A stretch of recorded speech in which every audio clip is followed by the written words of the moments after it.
নমস্কাৰ আপোনালোক সকলোকে পুনৰবাৰ টিকে মাইণ্ডৰ অন্য এটা ৰাতিপুৱাৰ ধামাকাদাৰ খবৰলৈ স্বাগতম জনাইছো। আজি প্ৰথমেই খবৰ ওলাইছে অৰুণোদয় আঁচনিৰ ওপৰত। আপোনালোকেতো জানেই প্ৰত্যেক মাহৰ 10 তাৰিখৰ দিনাখন অসম চৰকাৰৰ ফালৰ পৰা মহিলাসকলৰ একাউণ্টত পইচা ট্ৰান্সফাৰ কৰি দিয়ে। আৰু আজি হৈছে 10 তাৰিখ, আজি পইচা সোমাব লাগিছিলে মহিলাসকলৰ একাউণ্টত, কিন্তু আজি পইচা নোসোমায়। অসমৰ মুখ্যমন্ত্ৰী ডক্টৰ হিমন্ত বিশ্ব শৰ্মাদেৱে ঘোষণা কৰা অনুসৰি আগষ্ট মাহৰ 10 তাৰিখে মহিলাসকলৰ একাউণ্টত অৰুণোদয় আঁচনি আৰু বৃদ্ধ পেঞ্চনৰ ধনৰাশি নোসোমাই বুলি জনাইছে। 10 আগষ্টৰ পৰিৱৰ্তে 12 আগষ্টতহে হিতাধিকাৰীসকলে পইচা লাভ কৰিব বুলি জনাইছে সংবাদ মাধ্যমৰ জৰিয়তে অসমৰ মুখ্যমন্ত্ৰী ডক্টৰ হিমন্ত বিশ্ব শৰ্মাদেৱে। এতিয়া কিয় 10 তাৰিখে এইবাৰ পইচা নিদিলে? প্ৰত্যেক মাহৰটো 10 তাৰিখে পইচা দিয়ে, তো এই সন্দৰ্ভত খোলাখুলিকৈ কোৱা নাই। হয়তো চাগে অসমত যি নেকি বান পৰিস্থিতি হৈ আছে তাৰ ওপৰতেই লক্ষ্য ৰাখি হয়তো কিছু কামৰ অসুবিধাৰ বাবে হয়তো পইচা ট্ৰান্সফাৰ কৰিব নোৱাৰিবও পাৰে। কি হয় কি নহয় 12 তাৰিখৰ দিনাখন পাবই, চিন্তা নাই। 10 তাৰিখে দিয়াৰ কথা প্ৰত্যেক মাহেই দিয়ে, তো এইবাৰ যেনিবা 10 তাৰিখৰ পৰিৱৰ্তে 12 তাৰিখলৈ গুচি গ'ল। তো আপুনি বাৰু অৰুণোদয় আঁচনিৰ পইচা পায় নে নাপায় কমেণ্ট এটা কৰি জনাব। আগবাইছো ইয়াৰ পাছৰটো খবৰ ফালে। ইয়াৰ পাছৰ খবৰটো ওলাইছে ইডিৰ ওপৰত। তো ইডিৰ এজন বিষয়াক বোলে CIDয়ে 20 লাখ টকাৰ উৎকোচ লোৱাৰ অভিযোগত তেখেতক গ্ৰেফতাৰ কৰিছে বুলি খবৰ ওলাইছে। খবৰ লোৱা অনুসৰি ইডিৰ এজন বিষয়াক CBIয়ে গ্ৰেফতাৰ কৰিছে। 20 লাখ টকাৰ উৎকোচ ল'বলৈ যোৱা অৱস্থাত দিল্লীত CBIয়ে গ্ৰেফতাৰ কৰে ইডিৰ সহকাৰী সঞ্চালক এগৰাকী। এতিয়া আমাৰ মানে ভাৰতবৰ্ষত যেতিয়া নেকি ডাঙৰ ডাঙৰ ঘোটালাবিলাক হয়, ডাঙৰ যিবিলাক নেকি ঘোটালা হয়, সেই ঘোটালাবিলাক কি কৰে ইডিৰ তৰফৰ পৰা সেইবিলাক ইনভেষ্টিগেশ্যন কৰে। যেনেকৈ নেকি আপোনাৰ সেয়া এতিয়া অৰবিন্দ কেজৰিৱালৰ সুৰানীতি কেলেংকাৰীৰ যি ঘোটালা, সেই ঘোটালাৰ ইনভেষ্টিগেশ্যন কৰি আছে ইডিয়ে। ঠিক তেনেকৈ যিবিলাক নেকি ডাঙৰ ঘোটালা, সেই ঘোটালাবিলাকৰ ইনভেষ্টিগেশ্যন চলাই ইডিয়ে। এতিয়া ইডিয়ে ইনভেষ্টিগেশ্যন চলায়। এতিয়া ইনভেষ্টিগেশ্যন চলালে CBIয়ে ইডিৰ ওপৰত, আৰু এজন ইডিৰ সহকাৰী সঞ্চালকক কি কৰিছে গ্ৰেফতাৰ কৰিছে। কোনোবা এটা মানে কামৰ হেৰিয়ত 20 লাখ টকা এটা তেখেতে উৎকোচ ল'বলৈ গৈছিলে, আৰু তাৰ পাছত হাতে লোটে ধৰা পৰিলে। এতিয়া ভাবক আপোনালোকে কাক বিশ্বাস কৰিব? ইডিকে বিশ্বাস কৰিব নে আপোনাৰ ঘোটালাক বিশ্বাস কৰিব? আগবাইছো ইয়াৰ পাছৰটো খবৰ ফালে। ইয়াৰ পাছৰ খবৰটো ওলাইছে বাংলাদেশৰ ওপৰত। তো বন্ধু বান্ধৱীসকল, বাংলাদেশত বৰ্তমান সময়ত কি পৰিস্থিতি হৈ আছে সেয়াটো আপোনালোকক নুবুজালেও হ'ব। তো বাংলাদেশৰ শেখ হাছিনাই বৰ্তমান ভাৰততে আছে। ভাৰতৰ পৰা তেখেতে যাব পৰা নাই বৰ্তমানলৈকে। লণ্ডনলৈ যোৱাৰ কথা আছিলে, কিন্তু লণ্ডনলৈ এতিয়ালৈকে যোৱা নাই। কিন্তু খবৰ লোৱা অনুসৰি আমাৰ ভাৰততে থাকিব শেখ হাছিনা। এতিয়া শেখ হাছিনাৰ চৰকাৰ ভাঙি যোৱাৰ পাছতে অন্তৱৰ্তীকালীন চৰকাৰ বৰ্তমান সময়ত গঠন হৈছে বাংলাদেশত। তো খবৰ লোৱা অনুসৰি বৰ্তমান সময়ত বাংলাদেশৰ অন্তৱৰ্তীকালীন চৰকাৰৰ মুৰব্বী হিচাপে শপত ল'লে মহম্মদ ইউনুছে। তো এইগৰাকী ব্যক্তিয়ে মুৰব্বী হিচাপে শপত লৈছে। আৰু খবৰ লোৱা অনুসৰি তেখেতে প্ৰায় 16 গৰাকী ৰাষ্ট্ৰপতিয়ে পাঠ কৰা বাক্য শপত গ্ৰহণ কৰি বাংলাদেশত সংখ্যালঘুৰ ওপৰত হোৱা আক্ৰমণক লৈ ক্ষোভ প্ৰকাশ কৰিছে মহম্মদ ইউনুছে। তো বন্ধু বান্ধৱীসকল, সংখ্যালঘু মানে আমাৰ হিন্দুসকলৰ ওপৰত অকণমান অত্যাচাৰো হৈছে বুলি খবৰ শুনা পাইছোঁ। তো তেখেতে সেইটো বেয়া পাইছে। বাকী যি কি নহওক, কি হয় এতিয়া, তো জৰুৰীকালীন যিখন নেকি চৰকাৰ সেইখনেতো আৰু নাথাকে, নতুনকৈ চৰকাৰ চাগে গঠন হ'ব। তাৰ পাছত কাৰ বা চৰকাৰ আহে, ইলেকশ্যন চাগে নিশ্চয় হ'ব, নে কি কয়? আগবাইছো ইয়াৰ পাছৰটো খবৰ ফালে। ইয়াৰ পাছৰ খবৰটো ওলাইছে পেৰিছৰ অলিম্পিকৰ ওপৰত। তো পেৰিছৰ অলিম্পিকত এতিয়াও ভাৰতে এটাও সোণৰ পদক জিকিবলৈ সক্ষম হোৱা নাই। তো সেই সময়তে খবৰ ওলাইছে গল্ডেন বয় নীৰজ চোপ্ৰাৰ ওপৰত ওলাইছে। ইয়াৰ পাছৰটো খবৰ, নীৰজ চোপ্ৰাই দ্বিতীয়বাৰৰ বাবে অলিম্পিকত পদক জয় হ'বলৈ সক্ষম হৈছে বুলি জনাইছে। জেভলিন থ্ৰ'ত নীৰজ চোপ্ৰাই ৰূপৰ পদক লাভ কৰিছে বুলি জনাইছে। তেখেতে ৰূপৰ পদক লাভ কৰাৰ পাছতেই ভাৰতৰ প্ৰধানমন্ত্ৰী নৰেন্দ্ৰ মোদী ডাঙৰীয়াদেৱে তেখেতক শুভেচ্ছা জনায়, আৰু আমাৰ ফালৰ পৰাও তেখেতক যথেষ্ট পৰিমাণৰ শুভেচ্ছা জনাইছো। আগবাইছো ইয়াৰ পাছৰটো খবৰ ফালে। ইয়াৰ পাছৰ খবৰটো ওলাইছে প্ৰাক্তন বিজেপিৰ বিধায়ক অশোক শৰ্মাৰ ওপৰত। তো বন্ধু বান্ধৱীসকল, বৰ্তমান সময়ত আপোনালোকে দেখিছেই চাগে নিশ্চয় বাতৰিসমূহত যে প্ৰাক্তন যিবিলাক পূৰ্বৰ যিবিলাক নেকি বিজেপিৰ বিষয়া যিবিলাক বিজেপিৰ আপোনাৰ বিধায়ক আছিলে বা যিসকল নেকি বিজেপি কৰ্মী আছিলে তেওঁলোকে বৰ্তমান সময়ত বিভিন্ন অসমৰ দল সংগঠন বিলাকত জয় হৈছে বা জয়েন্ট হৈছে তো সেই সময়তে অশোক শৰ্মাৰ ওপৰত খবৰ ওলাইছে অশোক শৰ্মায়ো বৰ্তমান সময়ত বিজেপিৰ পৰা ওলাই কংগ্ৰেছত যোগদান কৰিছে তো যোৱাকালি তেখেতে আনুষ্ঠানিকভাৱে কংগ্ৰেছত যোগদান কৰিলে অৰ্থাৎ 9 তাৰিখৰ দিনাখন আনুষ্ঠানিকভাৱে তেখেতে কংগ্ৰেছত যোগদান কৰিলে তো কংগ্ৰেছত যোগদান কৰাৰ পাছতে অশোক শৰ্মাই কৈছে যে তেখেতে সৰ্বানন্দ সোণোৱাল ডাঙৰীয়া দেৱক সাপোৰ্ট কৰাৰ কাৰণে সৰ্বানন্দ সোণোৱাল ডাঙৰীয়াক সাপোৰ্ট কৰাৰ কাৰণে তেখেতক বোলে টিকেট দিয়া হোৱা নাছিলে বিজেপিৰ পৰা টিকেট দিয়া হোৱা নাছিলে বুলি তেখেতে এটা বিজেপিৰ ওপৰত বিৰাটেই ডাঙৰ বিস্ফোৰক মন্তব্য কৰে এতিয়া এই সন্দৰ্ভত তেওঁলোকে বুজি পাব গতিকে আমি ইমান মাথা ঘুমাই লাভ নাই বাকি যি কি নহওক বিজেপিৰ ভেটি বৰ্তমান সময়ত অসমত অকনমান ঢিলা পৰিছে আগবাইছো ইয়াৰ পাছৰটো খবৰ ফালে ইয়াৰ পাছৰ খবৰটো ওলাইছে সেই পেৰিছৰ অলিম্পিকৰ ওপৰতে খবৰ ওলাইছে আমাৰ ভাৰতীয় হকী দলে পেৰিছৰ অলিম্পিকত ব্ৰঞ্জৰ পদক পাবলৈ সক্ষম হৈছে বুলি জনাইছে খবৰ লোৱা অনুসৰি স্পেইনক 2-1 গলৰ ব্যৱধানত ভাৰতে পৰাস্ত কৰে আৰু ব্ৰঞ্জৰ পদক জিকিবলৈ সক্ষম হয় ভাৰতে তো ভাৰতৰ হকী টিমলৈও আমাৰ তৰফৰ পৰা বহুত বেছি শুভেচ্ছা থাকিল আগবাইছো ইয়াৰ পাছৰটো খবৰ ফালে ইয়াৰ পাছৰ খবৰটো সেই ইডিৰ ওপৰতে ওলাইছে মই আপোনালোকক কৈছে যে ভাৰতবৰ্ষৰ যিমান বিলাক ডাঙৰ ঘোটালা হয় সেই ঘোটালা বিলাকৰ তদন্ত কৰে কোনে ইডি তৰফৰ পৰা তো বন্ধু বান্ধৱীসকল এতিয়া উচ্চতম ন্যায়ালয়ৰ ন্যায়াধীশ দীপাংকৰ দত্ত সূৰ্যকান্ত আৰু উজ্জ্বল ভূঞাৰ এখন বিচাৰপীঠে জনায় যে আমাৰ ভাৰতবৰ্ষত ইডিয়ে বৰ্তমানলৈকে তদন্ত কৰি থকা প্ৰায় 5000টা গোচৰৰ ভিতৰত মাত্ৰ 40টাৰহে দোষী সাব্যস্ত হৈছে বুলি জনাইছে 99.2% গোচৰত কাকো দোষী সাব্যস্ত কৰিব পৰা নাই ইডিয়ে তো ইডিৰ ওপৰত বিৰাটেই এটা ডাঙৰ মন্তব্য কৰিছে উচ্চতম ন্যায়ালয় এই বিচাৰপীঠে উচ্চতম ন্যায়ালয়ে বিচাৰপীঠে কৈছে যে তেওঁলোকে প্ৰায় 5000টা গোচৰ তেওঁলোকে তদন্ত কৰিছে আৰু তাৰে ভিতৰত কেৱল 40 জন ব্যক্তিকহে দোষী সাব্যস্ত কৰিব পাৰিছে বাকি কেইজনক এতিয়ালৈকে তেওঁলোকে দোষী সাব্যস্ত কৰিবই পৰা নাই তো ইয়াৰ পৰা আমি কি বুজিম যে কেনেকুৱা ধৰণৰ ইনভেষ্টিগেশ্যন চলাইছে ইডিয়ে তো চৰকাৰে ইমান টকা দি তেওঁলোকক দৰমহা দি ৰাখিছে ইমান সময় প্ৰব্যয় কৰিছে তেওঁলোকে ভালদৰে ইনভেষ্টিগেশ্যন চলাব লাগে আগবাইছো ইয়াৰ পাছৰটো খবৰ ফালে ইয়াৰ পাছৰ খবৰটো ওলাইছে গুৱাহাটী মহানগৰীৰ কৃত্ৰিম বানপানীৰ ওপৰত তো গুৱাহাটী মহানগৰীৰ কৃত্ৰিম বানপানীৰ কথাটো আপোনালোকে নিশ্চয় জানে গুৱাহাটী এতিয়া জৰাজীৰ্ণ হৈ আছে গুৱাহাটী মহানগৰীৰ স্বাভাৱিক জীৱন যাপন বৰ্তমান সময়ত অচল হৈ পৰিছে তো সেই সময়তে এতিয়া কৃত্ৰিম বানক লৈ গুৱাহাটী উচ্চ ন্যায়ালয়ে এক গুৰুত্বপূৰ্ণ ৰায়দান প্ৰদান কৰিছে গুৱাহাটী উচ্চ ন্যায়ালয়ে জনাইছে যে 19 আগষ্টৰ পূৰ্বে গৃহ আৰু নগৰ পৰিক্ৰমা বিভাগে শপতনামা দাখিল কৰিব লাগিব বুলি জনাইছে গুৱাহাটী উচ্চ ন্যায়ালয়ত গৈ পিনে এতিয়া মানে ঘটনাটো এনেকুৱা হৈ গ'ল যে বানপানী যে হৈ থাকে প্ৰত্যেক বছৰেই হয় কোনো এবছৰটো আপোনাৰ খালি নাযায় প্ৰত্যেক বছৰেইটো বানপানী হয় এইবাৰ যেনিবা আপোনাৰ মেঘালয়ৰ কাৰণে বানপানী হয় কিন্তু ইয়াৰ আগতেতো বানপানী হৈছে অকল যে এইবাৰেই বানপানী হৈছে তেনেকুৱা ধৰণৰ কথা নহয় অসমত হয় নহয় মুখ্যমন্ত্ৰী ডাঙৰীয়াই কোৱা অনুসৰি মেঘালয়ৰ যিখন নেকি আপোনাৰ USTM যিখন আপোনাৰ বিশ্ববিদ্যালয় আছে সেইখনৰ কাৰণে এইবাৰ অসমত বানপানী হৈছে আৰু অসমত যিখিনি বানপানী হৈছে সেইখিনি আপোনাৰ গুৱাহাটী মহানগৰীৰ নলা নৰ্দমাৰ পানী নহয় সেইখিনি আপোনাৰ মেঘালয়ৰ পাহাৰৰ পানী বাকি আমি হেতু একচেপ্ট কৰিছো বাৰু মেঘালয়ৰ পানী কিন্তু এইবাৰহে যেনিবা মেঘালয়ৰ পানী আহিছে ইয়াৰ আগতেতো বানপানী হয় অসমত তো এতিয়া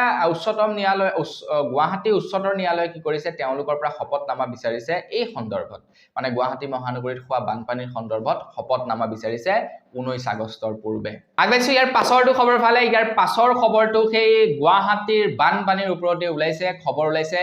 অখিল গগৈ ডাঙৰীয়াৰ ওপৰত তো গুৱাহাটী মহানগৰীত বান পৰিস্থিতিৰ মাজতে অখিল গগৈ ডাঙৰীয়াই এটা দাবী উত্থাপন কৰিছে যে যি নেকি কেবিনেটৰ বৈঠক হয় সেই কেবিনেটৰ বৈঠক এবাৰ নাওৰ ওপৰত পাতিবৰ কাৰণে আহ্বান জনাইছে অখিল গগৈ ডাঙৰীয়াৰ মতে নাওৰ ওপৰত মানে গুৱাহাটী মহানগৰীত যি নেকি পানী হৈ আছে সেই পানীৰ ওপৰতে কেবিনেটৰ বৈঠক পাতিব লাগে তেতিয়াহে হয়তো মন্ত্ৰী বিধায়কসকলে বুজি পাব যে বান পৰিস্থিতিত সৰ্বসাধাৰণ মানুহৰ কেনেকুৱা অৱস্থা হয় তো অখিল গগৈ ডাঙৰীয়া মানে মনৰ ভাৱ সেইটো আৰু তো আপোনাৰ নাওৰ ওপৰত বৈঠক পাতিবলৈ আহ্বান জনাইছে আগবাইছো ইয়াৰ পাছৰটো খবৰ ফালে ইয়াৰ পাছৰ খবৰটো ওলাইছে ৰেশন কাৰ্ডৰ ওপৰত আপোনালোকৰ বাৰু ৰেচন কাৰ্ড আছে নে নাই কমেন্ট এটা কৰি জনাব যদি আপোনালোকৰ ৰেচন কাৰ্ড এতিয়া পৰ্যন্ত নাই আপোনালোকে যদি ৰেচন কাৰ্ড বনাব পৰা নাই তেন্তে আপোনালোকৰ কাৰণে এটা নিৰ্দেশনা জাৰি কৰা হৈছে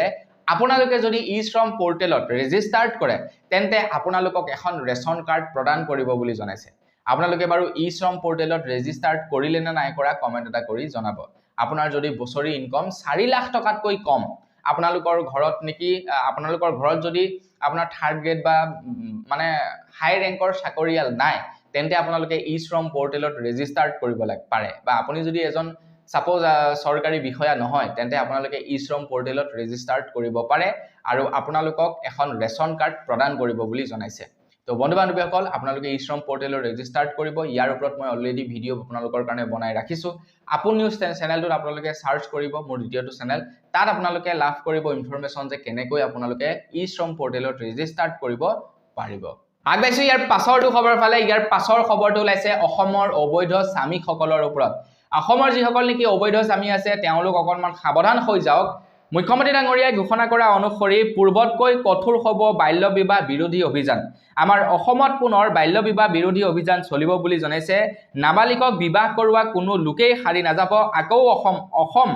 আৰক্ষীৰ অভিযান চলিব বাল্য বিবাহৰ ওপৰত নৱেম্বৰ মাহৰ পৰা বাল্য বিবাহৰ ওপৰত অসমত অভিযান চলিব বুলি জনাইছে অসমৰ মুখ্যমন্ত্ৰী ডক্টৰ হিমন্ত বিশ্ব শৰ্মা দেৱে তো আপোনালোকেও যদি বাল্য বিবাহ কৰাইছে কৰোৱাইছে বা কৰিম বুলি ভাবিছে তেন্তে আপোনালোকেও কিন্তু জালত পৰিব সাৱধান হৈ যাওক বাল্য বিবাহৰ ওপৰত পুনৰ সৰব হৈ উঠিছে অসমৰ মুখ্যমন্ত্ৰী ডক্টৰ হিমন্ত বিশ্ব শৰ্মা দেৱ আগবাইছো ইয়াৰ পাছৰটো খবৰ ফালে ইয়াৰ পাছৰ খবৰটো ওলাইছে মৰিয়নিৰ পৰা তো বন্ধু-বান্ধৱীসকল আপোনালোকে হয়তো জানে যে যেতিয়া নেকি কোনো এগৰাকী মহিলা প্ৰেগনেন্ট হয় তেতিয়া অসম চৰকাৰৰ ফালৰ পৰা তেওঁলোকক পুষ্টিকৰ খাদ্য খাবৰ কাৰণে বা পুষ্টিকৰ খাদ্যৰ এটা পেকেজ দিয়া হয় যেনে ধৰি লওক আপোনাৰ হেয়া বাদাম দিয়ে তাৰ পিছত গাখীৰ দিয়ে এনেকুৱা ধৰণৰ গুড় দিয়ে এইবিলাক মানে পুষ্টিকৰ সামগ্ৰীবিলাক তেওঁলোকক খাবৰ কাৰণে দিয়া হয় এগৰাকী পশুতি মহিলা এতিয়া মৰিয়নিৰ পৰা খবৰ লাইছে মৰিয়নিৰ চেলেংহাট ক্ষুদ্ৰ প্ৰাথমিক স্বাস্থ্য কেন্দ্ৰৰ বিৰুদ্ধে গুৰুতৰ অভিযোগ উত্থাপন হৈছে প্ৰসূতি মাতৃসকলৰ বাবে প্ৰদান কৰা পুষ্টিকৰ সামগ্ৰীসমূহ অত্যন্ত নিম্নমানৰ হোৱাৰ লগতে খাদ্যৰ পেকেটত পোক থকাৰ অভিযোগ একাংশ ৰাইজে এইটো অভিযোগ উত্থাপন কৰিছে যে তাতে যিবিলাক নেকি পুষ্টিকৰ খাদ্য দিয়া হয় খাবৰ কাৰণে সেই পুষ্টিকৰ খাদ্যবিলাক একেবাৰে নিম্নমানৰ অকল হেয়াই নহয় তাৰ লগে লগে সেই পুষ্টিকৰ খাদ্যসমূহত পোক পৰ্যন্ত পোৱা গৈছে বুলি জনাইছে এতিয়া স্বাস্থ্য বিভাগৰ কোনোবা বিষয়ববীয়ে যদি এই ভিডিওটো চাই আছে তো তেওঁলোকক ৰিকুৱেষ্ট যাতে সেইখন হস্পিটালৰ বিষয়ববীয়াসকলৰ ওপৰত অকনমান যাতে ইনভেষ্টিগেশ্যন চলায় আৰু তেওঁলোকে প্ৰকৃততে যদি তেনেকুৱা ধৰণৰ কাম কাজবিলাক কৰি আছে তো তেওঁলোকৰ ওপৰত বিহিত ব্যৱস্থা ল'ব লাগে আগবাইছো ইয়াৰ পাছৰটো খবৰ ফালে ইয়াৰ পাছৰ খবৰটো ওলাইছে BSNLৰ ওপৰত তো খবৰ ওলাইছে যে BSNLে বোলে 2025 চনৰ মাৰ্চ মাহৰ পূৰ্বে 2025 চনৰ মাৰ্চ মাহৰ পূৰ্বে 1 লাখ 4G নেটৱৰ্ক টাৱাৰ বহুৱাৰ সিদ্ধান্ত লৈছে বুলি জনাইছে 1 লাখ 4G টাৱাৰ বহুৱাৰ সিদ্ধান্ত লৈছে বুলি জনাইছে বৰ্তমান কিছু জায়গাত BSNL ইতিমধ্যে 4G নেটৱৰ্ক লঞ্চ কৰিছে ইতিমধ্যে বহুতো জায়গাত BSNL 4G টাৱাৰ আপোনালোকক প্ৰদান কৰিছে তো আপোনালোকে 2025 চনৰ মাৰ্চ মাহৰ পূৰ্বে 5G নেটৱৰ্ক পাই যাব তো আপোনালোকৰ সিম কাৰ্ডখনো যদি আপোনাৰ এয়াৰটেল ভোডাফোন আইডিয়াৰ তেন্তে আপোনালোকে BSNL লে পোৰ্ট কৰিব পাৰে কাৰণ আপোনালোকে ৰিচাৰ্জটো কম্পেয়াৰ কৰি চাব পাৰে BSNL ৰ ৰিচাৰ্জ খুবই সস্তা গতিকে BSNL ৰ নেটৱৰ্ক আপোনালোকে লৈ যাব পাৰে আগবাইছো ইয়াৰ পাছৰটো খবৰ ফালে ইয়াৰ পাছৰ খবৰটো ওলাইছে ষ্টেট বেংকৰ পৰা তো ষ্টেট বেংকৰ যিসকল নেকি গ্ৰাহক আছে তেওঁলোকৰ কাৰণে এক নিৰ্দেশনা জাৰি কৰিছে আপোনালোকৰ বাৰু কোন বেংকত একাউণ্ট আছে কমেন্ট এটা কৰি জনাবলৈ নাপাহৰিব যদি আপোনালোকৰ ষ্টেট বেংকত একাউণ্ট আছে তেন্তে আপোনালোক সাৱধান হওক ষ্টেট বেংকৰ তৰফৰ পৰা আপোনালোকলৈ জনোৱা নিৰ্দেশনা হৈছে যে ষ্টেট বেংকৰ তৰফৰ পৰা জনাইছে যে SBI কোটি গ্ৰাহকৰ বাবে ডাঙৰ খবৰ প্ৰবঞ্চনা কৰিবলৈ বিভিন্ন চক্ৰৰ পৰা আহিব পাৰে মেছেজ বেংকৰ তৰফৰ পৰা ফোন কৰা বুলিও আপোনালৈ ফোন কৰিব পাৰে আপোনাৰ একাউণ্টৰ KYC আপডেট কৰক বুলি মেছেজ আহিব পাৰে কিন্তু ভুলতো এনে ধৰণৰ লিংকত ক্লিক নকৰিব এই কথা উল্লেখ কৰিছে ষ্টেট বেংকৰ তৰফৰ পৰা আপোনালোকৰ যদি ষ্টেট বেংকত একাউণ্ট আছে তেন্তে আপোনালোক সাৱধান হওক নহলে কিন্তু আপোনালোক বিপদত পৰিব পাৰে আগবাইছো ইয়াৰ পাছৰটো খবৰ ফালে ইয়াৰ পাছৰ খবৰটো ওলাইছে নিযুত মইনা আঁচনিৰ ওপৰত যিসকল ছোৱালীয়ে নেকি পঢ়ি আছে তেওঁলোকক অসম চৰকাৰৰ ফালৰ পৰা এতিয়া পইচা প্ৰদান কৰিব আপোনালোকে তো নিশ্চয় জানে আৰু যোৱা কালিৰে পৰা নিযুত মইনা আঁচনিৰ ফৰ্ম ইতিমধ্যে বিতৰণ কৰা হৈ গৈছে আমাৰ অসমত তো নিযুত মইনা আঁচনিৰ ফৰ্ম দিয়াৰ পূৰ্বে আপোনালোকৰ কাৰণে কেইটামান নিৰ্দেশনা জাৰি কৰিছে অসম চৰকাৰৰ ফালৰ পৰা অসম চৰকাৰে কৈছে যে যিসকল ছোৱালীৰ দেউতাক বা যিসকল ছোৱালীৰ নেকি মাক মন্ত্ৰী বিধায়ক বা এমএলএ কিবা হয় তো তেওঁলোকে এই নিযুত মইনা আঁচনিৰ পইচা নাপাব বুলি জনাইছে যদি কোনো ছোৱালীয়ে বিএড কৰি আছে বা কোনো যদি ছোৱালীয়ে অলৰেডি বিবাহ হৈ গৈছে তেওঁলোকে কিন্তু কোনো ধৰণৰ পইচা লাভ নকৰিব এই নিযুত মইনা আঁচনি বা কোনো লোকে যদি ফেইল কৰিছে তেওঁলোকে পঢ়া যদি বাদ দিছে তেওঁলোকেও কিন্তু নিযুত মইনা আঁচনিৰ পইচা নাপাব বুলি জনাইছে আৰু তাতকৈ ডাঙৰ কথাটো হৈ গ'ল যদিহে তেওঁলোকে প্ৰজ্ঞান ভাৰতী আঁচনিৰ অধীনত স্কুটি পাইছিলে তেন্তেও তেওঁলোকে এই পইচা লাভ নকৰিব বুলি জনাইছে তো বন্ধু বান্ধৱীসকল আপোনালোকে নিযুত মইনা আঁচনিৰ পইচাৰ এপ্লিকেশ্যন ফৰ্ম ইতিমধ্যে পালে নে নাই পোৱা কমেন্ট এটা কৰি জনাব আগবাইছো একেবাৰে শেষৰটো খবৰ ফালে একেবাৰে শেষৰ খবৰটো ওলাইছে বাংলাদেশৰ ওপৰত তো বাংলাদেশৰ কথা আপোনালোককনো কিমান কম আৰু বাৰে বাৰে বাংলাদেশৰ খবৰে ওলাইছে এইকেইদিন মানে ট্ৰেন্ডিঙত আছে বাংলাদেশৰ টপিকটো তো সেইকাৰণে বাংলাদেশৰ অকণমান খবৰ বেছিকৈ ওলাইছে এতিয়া খবৰ ওলোৱা অনুসৰি বাংলাদেশত সংখ্যালঘু লোকক নিৰ্যাতন চলাইছে বুলি খবৰ ওলাইছে কিন্তু এনেকুৱাও খবৰ ওলাইছে যে সংখ্যালঘু লোকসকলক নিৰাপত্তাও দিছে বুলি খবৰ ওলাইছে সংখ্যালঘুৰ মঠ মন্দিৰত নিৰাপত্তা দিছে বুলি খবৰ ওলাইছে সেয়া মুছলমান সকলে নিৰাপত্তা দিছে সংখ্যালঘুৰ ঘৰত বা সংখ্যালঘুৰ মঠ মন্দিৰত